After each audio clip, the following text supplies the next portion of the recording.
Hello and welcome to Cryptogenesis TV. I'm your host Jacob Green, and today we'll be going over the fundamentals of cryptocurrency. This video will give you a brief overview of cryptocurrency, why Satoshi originally created it, and what blockchain technology really is. So what is cryptocurrency?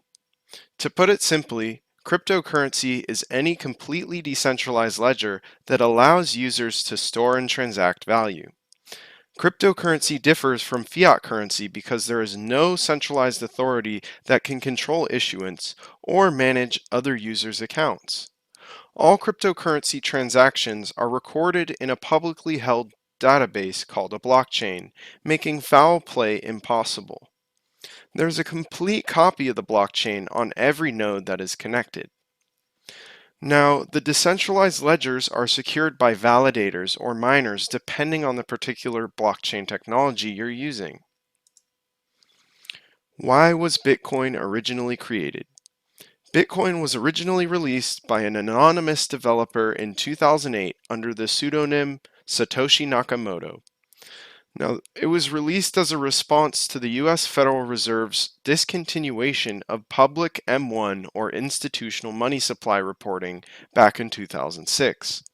Satoshi realized that there's no real way to determine the value of the US dollar or other fiat currencies when there's no way to track down how much is being added to circulation.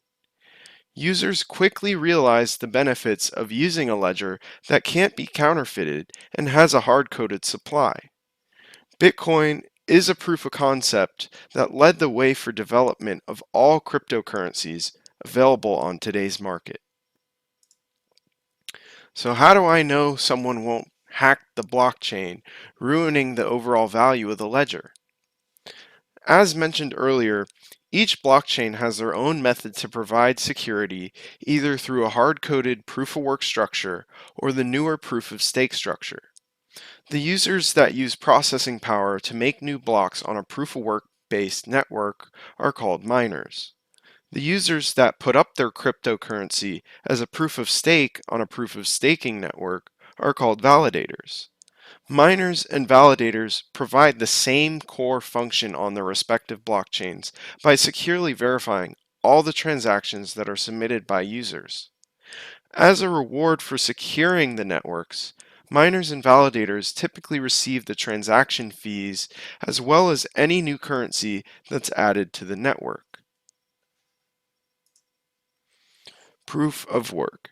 Bitcoin was created using a proof-of-work structure where the transaction blocks have to fall within a range of SHA-256 hashes that's determined by the total processing power connected to the network.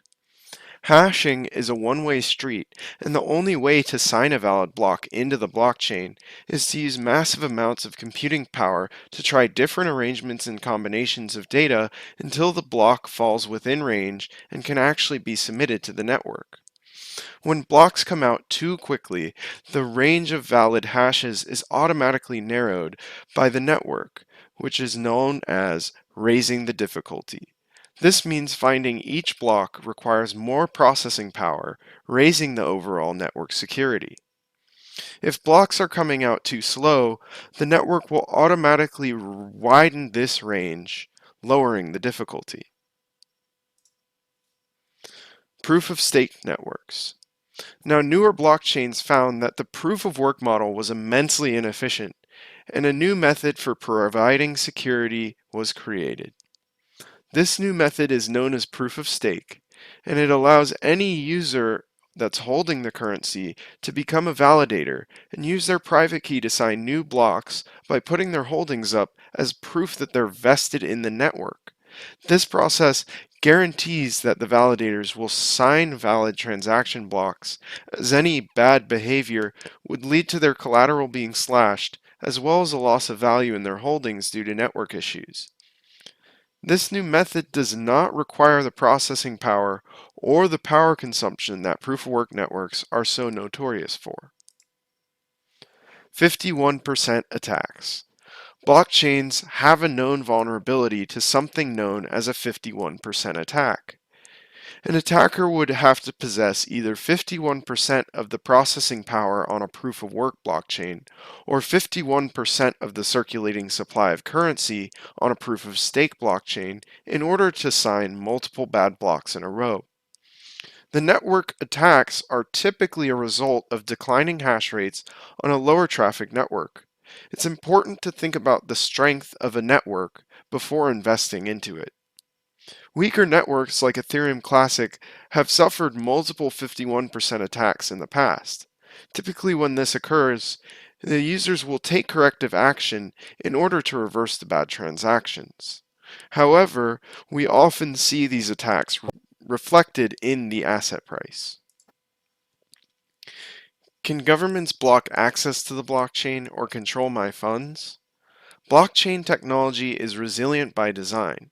If a government wanted to take down the blockchain, they'd have to find and disable every single node on the network. Now, this is generally regarded as impossible. The concept of decentralized data hosting was borrowed from the BitTorrent protocol, hence the name Bitcoin, which has allowed censorship-proof file hosting for decades. Due to the way blockchain works, there's no way to stop a valid transaction from being broadcast to the network. As long as you have your private key, also known as your wallet, you can sign and broadcast transactions to any node in order to have them hard-coded onto the blockchain. The fact that anyone anywhere can anonymously generate a private key and start using it means that there's no identification information intrinsically connected to your wallet. Governments have no way to outlaw cryptocurrencies or hold users accountable for crypto-denominated taxes, even though transactions are made publicly. Summary. In today's video, we went over cryptocurrencies and that they're completely decentralized transaction ledgers that are resilient by design, cannot be counterfeited, and have a hard-coded supply.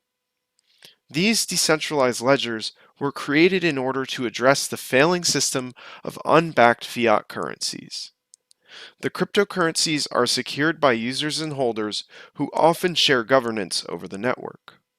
The only known attack scheme requires a bad actor to own 51% of the entire network, even for just a few bad blocks in a row.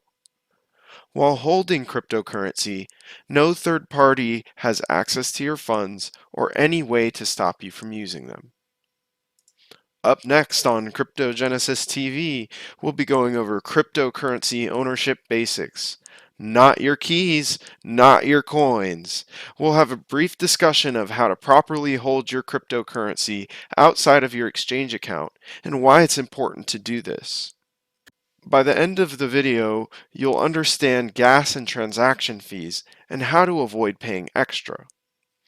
We're also going to outline proper storage of your private keys and how not to give them out, even to support. Thanks for watching. Don't forget to subscribe and hit the bell icon so that you'll be notified when our next video is released.